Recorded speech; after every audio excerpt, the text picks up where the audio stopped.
É compreensível que muita gente estranhe o termo anarcocapitalismo.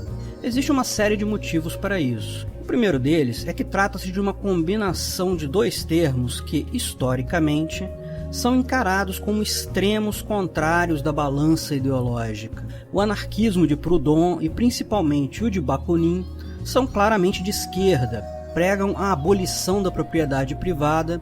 Inclusive foi Proudhon que encunhou a frase propriedade é roubo, por exemplo, portanto algo na extrema esquerda. Enquanto o capitalismo é visto como extrema direita, baseado totalmente na propriedade privada e na acumulação de capital.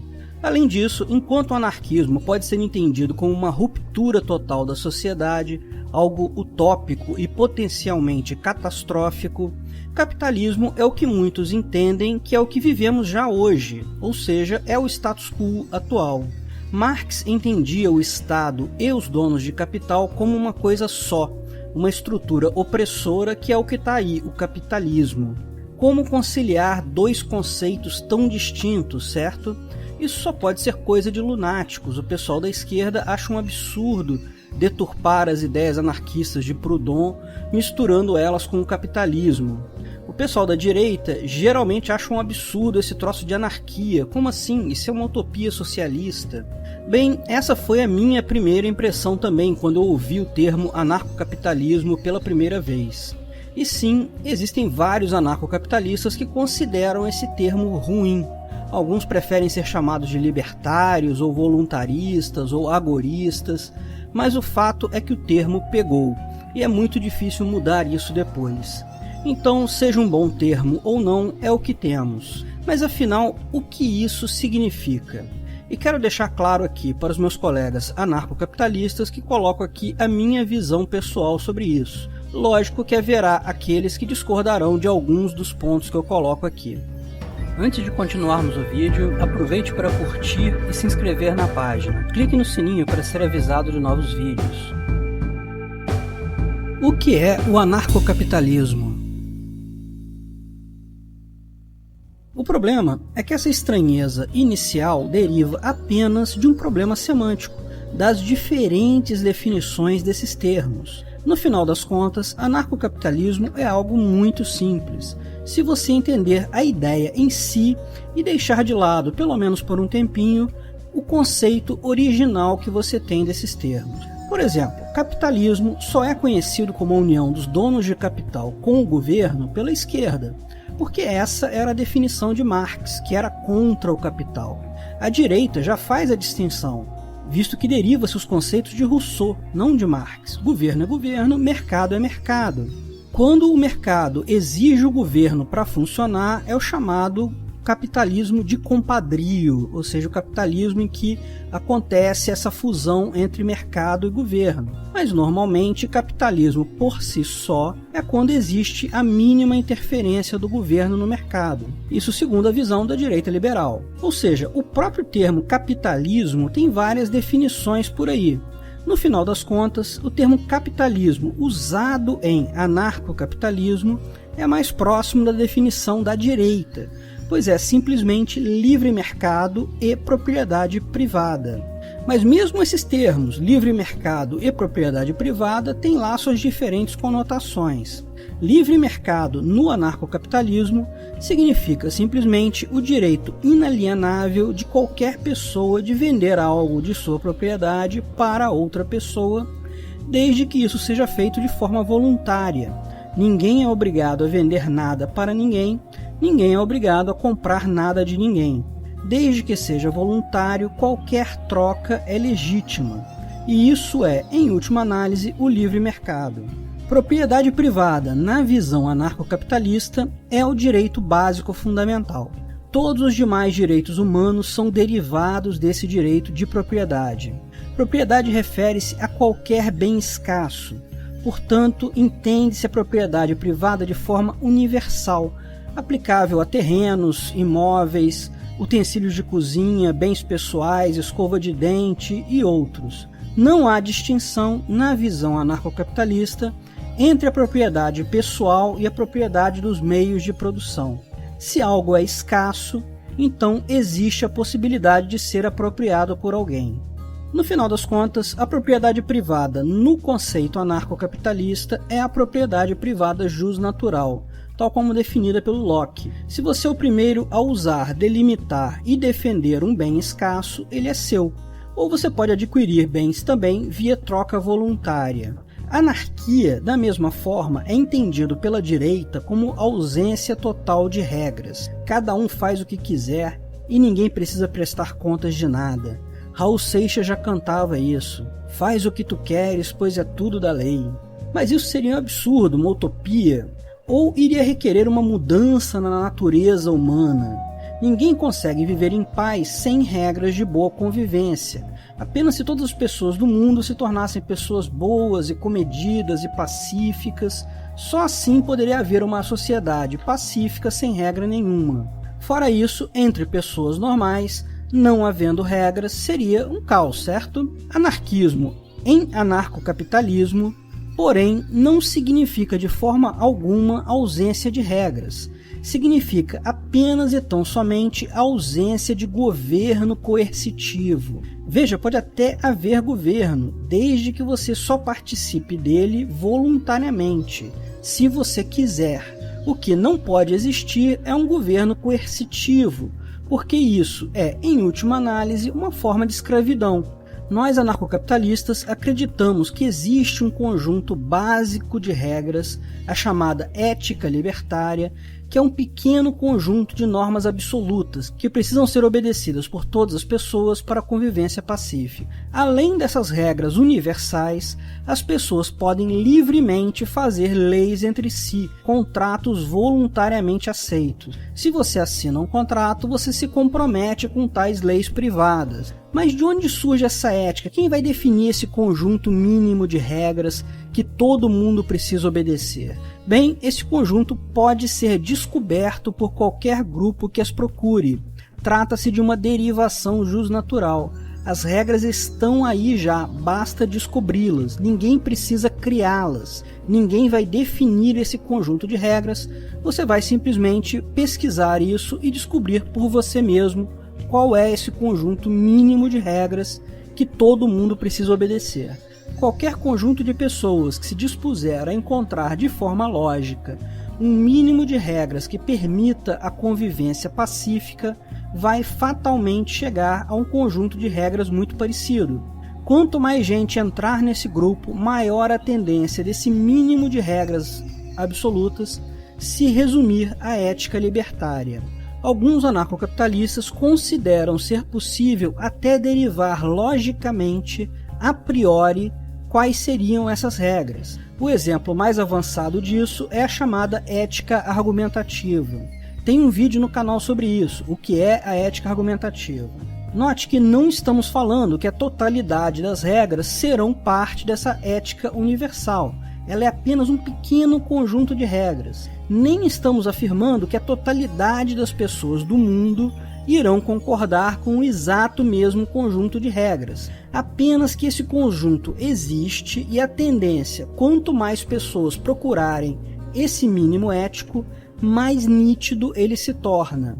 Eu mesmo, como advogado, consigo perceber que um grande número de outras regras terão que ser negociadas, principalmente no que se refere a punições para eventuais infrações. A questão toda é que, ao invés de definir as regras como um país, obrigando todas as pessoas a aceitarem aquele mesmo conjunto de regras usando a força, ou seja, usando a coação coercitivamente, entendemos que essas regras podem ser definidas pelo mercado. Empresas de leis privadas geram um conjunto de leis que as pessoas compram junto com a segurança associada a essas leis. A exata mesma ideia do governo, não é isso? O governo não se propõe a fornecer segurança para você em troca de você aceitar obedecer determinadas leis, que incluem eventualmente pagar imposto. A diferença nesse caso é que você pode comprar o governo que você achar melhor. Você não é obrigado a aceitar só um governo em função de onde você nasceu ou onde você mora. Explicamos esse conceito em detalhes no vídeo O que é uma sociedade de leis privadas. No final das contas, o anarcocapitalismo não é uma ideologia como a esquerda ou como a direita, como o comunismo ou socialismo. É, na verdade, uma disciplina jurídica inovadora. A ideia de que existe um conjunto de regras não coercitivas que permite a convivência humana pacífica, desde que um núcleo universal, uma ética libertária universal, esteja presente. De fato, do ponto de vista desta ética libertária, qualquer legislação coercitiva, qualquer ordem que um deputado inventou lá em Brasília e você é obrigado a seguir, é uma forma de escravidão. Que direito tem um deputado de te obrigar a fazer alguma coisa? Sua liberdade é algo inviolável e desde que você não agrida o PNA, o princípio da não agressão, não agrida a ética libertária, você só deve obedecer a uma lei se você aceita essa lei, se você explicitamente em um contrato aceitou aquela lei. Se você quer entender melhor o que é o PNA, então veja o vídeo, o que é o PNA. Viu como foi rápido? Você já entendeu a ideia base do anarcocapitalismo. Ninguém tem o direito de impor regras para você ou punir você por qualquer coisa que você tenha feito, a menos que isso seja contra algum contrato que você assinou explicitamente ou que você tenha violado aquele conjunto mínimo de regras da ética libertária. Agora, imagine que isso existisse aqui no Brasil. Você certamente é a favor de um conjunto pequeno de leis, onde você pague uma mensalidade ou impostos, ou como queira chamar, baixos, mas ao mesmo tempo tem uma grande segurança pessoal. Tanto uma garantia de que não vai haver crime, que as pessoas não vão roubar seus bens, não vão roubar sua propriedade, nem vão te agredir, mas também a garantia de que, se você sofrer um acidente, você vai ser cuidado por aquela empresa de segurança privada, que foi o seu governo que você escolheu aderir. Empresas de segurança privada vão precisar cortar custos, oferecer um melhor serviço pelo menor custo. Sustentar centenas de deputados vivendo em condições nababescas em Brasília, nem pensar. Empresa que fizer isso vai à falência. Se o governo brasileiro tivesse concorrência, iria falir rapidamente. O mercado é muito eficiente em garantir serviços otimizados pelo menor custo. Ah, mas quem garante que isso iria funcionar? E se eu não encontrar nenhuma empresa de leis privadas que eu goste das leis? Ah, e se a minha empresa de leis privadas não cumprir o contrato dela comigo, começar a me perseguir? E se uma pessoa assinou as regras de uma empresa de leis privadas e a outra pessoa assinou as regras de outra empresa e agora essas duas pessoas têm uma disputa judicial? Como resolver qual lei aplicar? E quem iria cuidar dos pobres que não têm dinheiro nem para pagar uma empresa de leis privadas? Bom, essa é a beleza da coisa. Existem saídas para todas essas situações. O anarcocapitalismo é estudado há mais de um século e tem diversas respostas para isso. Algumas respostas podem ser simplesmente tiradas do próprio direito internacional, que já lida muito com isso. Outras podem ser obtidas na Common Law, que é uma disciplina jurídica muito comum em países de língua inglesa. Nem vou listar todos os vídeos do canal em que explico esses pontos, mas se você procurar, vai achar respostas para tudo isso aqui no canal. Se você ficou com alguma dúvida, pergunte nos comentários. Certamente vai ter um colega anarcocapitalista que vai responder para você a linha geral da coisa. Agora, se tudo que o anarcocapitalismo prega é que você só precisa obedecer um mínimo predefinido de regras, e mais as regras que você aceita voluntariamente, de onde vem a propriedade privada? Bom, todas as derivações do mínimo de regras necessárias para a convivência humana indicam que só existe uma forma de partilha pacífica de recursos escassos, que é a propriedade privada jusnatural. Tanto através do método indutivo da ética argumentativa, quanto da busca daquele mínimo de regras possíveis, sempre se chega a que a propriedade privada é algo central para a convivência pacífica entre as pessoas. Veja o vídeo Existe propriedade privada sem Estado para melhores detalhes sobre isso. E de onde vem o livre mercado? Lembre-se, se você não fere a ética libertária, você pode fazer o que você quiser, você pode vender o que quiser para quem quiser, usando o que achar melhor como dinheiro. Desde que nenhuma das partes seja coagida, o livre mercado é uma decorrência lógica da ética libertária. Então, ninguém pode impedir ninguém de ter uma arma, comprar ou vender uma arma.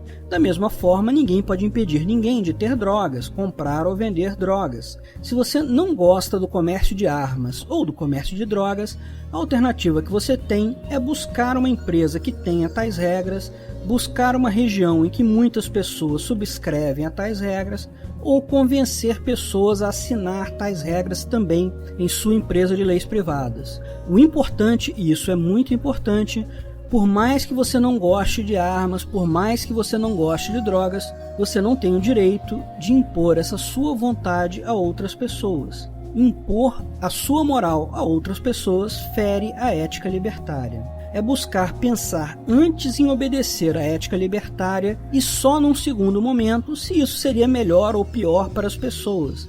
Porque a visão é que, sem a ética libertária, estamos vivendo em escravidão e ninguém tem o direito de impor regras a você a menos que não exista absolutamente nenhuma outra forma de manter a convivência pacífica. Historicamente, o anarcocapitalismo deriva do justnaturalismo, que vem desde lá de Bastiat, John Locke, Rousseau inclusive, e tantos outros. A teoria evoluiu em paralelo com a escola austríaca de economia, do Hayek, Mises e outros, mas foi Murray Rothbard que uniu as duas escolas de pensamento, gerando a ideia do anarcocapitalismo.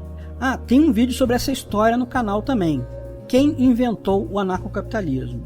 Você pode ser religioso e libertário? Claro, a maior parte das pessoas religiosas já segue a sua fé, mas não força outras pessoas a também seguirem a sua mesma fé. Se você não obriga outras pessoas a seguirem algo que você acredita, você é um libertário. Posso ser funcionário público e libertário? Claro que sim. São coisas diferentes. O que você acredita ser a melhor sociedade justa é a organização social que existe hoje, a realidade que você vive hoje. Tem muitos funcionários públicos libertários, aliás, até porque quem já trabalhou ou trabalha no governo geralmente são as primeiras pessoas a repararem a sua total inutilidade. Posso ser libertário e estudar em universidade pública? Lógico que sim, mesmo caso acima. Posso ser libertário e pagar impostos? Aí não, imposto é roubo. É sua obrigação moral fugir ao máximo do pagamento de impostos. Mas lógico, não queremos mártires. Se você achar melhor pagar para não comprar uma briga com o Estado, pague. Posso ser anarcocapitalista e votar? Desde que você não obrigue outras pessoas a fazer algo, é seu direito sim. Votar não legitima o Estado, porque nada legitima o Estado. O Estado, por sua natureza, fere a ética libertária ao impor coercitivamente regras, e portanto jamais será legítimo. Mas como o anarcocapitalismo iria resolver o problema do meio ambiente? Como o anarcocapitalismo iria resolver o problema da desigualdade social? Novamente, busque os vídeos do canal, é muito mais simples do que parece, tem vídeo sobre tudo isso. Mas, via de regra, entendemos que a ética libertária é inegociável. Mesmo que ela piore o meio ambiente, mesmo que ela piore a desigualdade social, não há nada que possa ser feito, porque a alternativa a isso é a escravidão. E a escravidão é, na nossa visão, inaceitável. Finalmente, anarcocapitalismo é de direita ou é de esquerda? Olha, a nossa visão é que simplificar o espectro político em dois lados é uma besteira. Na verdade, é uma estratégia feita tipicamente por um dos lados que quer se colocar como lado bonzinho e quer colocar todo mundo que não acredita nas coisas que ele acredita do outro lado, como o lado ruim. De fato, entendemos que posicionamentos políticos são multidimensionais e, portanto, não somos nem de esquerda nem de direita. O diagrama de Nolan é um pouco melhor para explicar isso, mas o ideal mesmo é deixar essas classificações para lá. Agora, talvez o ponto que a maior parte das pessoas tenha dúvida é o seguinte: como nós anarcocapitalistas pretendemos implementar o anarcocapitalismo? Vamos fazer uma revolução e derrubar o governo? Ou vamos eleger representantes que diminuam o Estado até a extinção dele? Bem, existem sim alguns anarcocapitalistas que pregam uma coisa ou outra, mas eu acredito que a maior parte dos anarcocapitalistas sabe que essas alternativas são pouco prováveis de funcionar.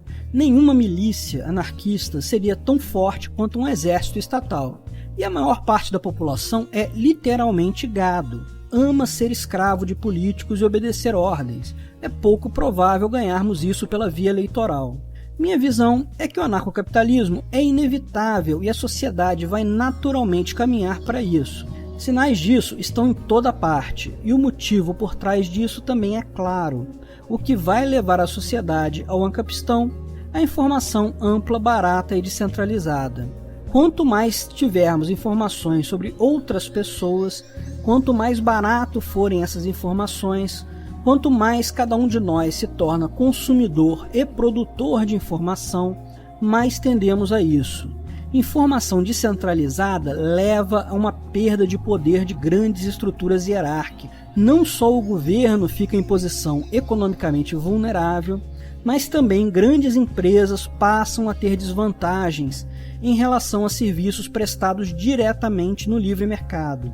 Mas não é só isso. Com informações amplas, cada vez surgem mais bolhas de pensamento. Você certamente já reparou isso. Hoje em dia você tem a bolha dos petistas, tem a bolha dos bolsonaristas, tem a bolha do MBL. Cada um está na sua bolha e é pouco provável que se consiga conciliar todos esses pensamentos políticos em um único poder central aceito voluntariamente por todos. Quem vai sair ganhando dessa guerra? Quem não se importa com os lados e enxerga governos apenas por sua função real, ou seja, prover leis e segurança em função dessas leis. No final das contas, os governos vão naturalmente migrar para empresas de segurança. E a gente vai poder escolher qual é o governo simplesmente mais custo-eficiente para você pagar os seus impostos para ele. Mas mesmo antes disso, se você já entendeu que o governo é ilegítimo por definição, bem, você já está vivendo no ancapistão agora. Se o governo é ilegítimo, ele não passa de uma máfia. Tal como existe o PCC, Comando Vermelho, existe também o governo federal, o governo municipal, o governo estadual. Todos são máfias que hoje obrigam você a pagar uma taxa de proteção, um imposto, quer você queira, quer você não queira. Essas máfias todas vão perder poder nos próximos anos. Então é isso daí. Quer você acredite ou não na ideia, já vivemos no ancapistão. Seja bem-vindo. Obrigado. Se você gostou do vídeo, curta e compartilhe à vontade. Divulgue sempre que puder o libertarianismo. Não se esqueça de se inscrever no canal para mais novidades. Se tiver dúvidas, sugestões ou críticas, deixe no comentário. Se quiser ajudar financeiramente, veja meu link no Patreon abaixo.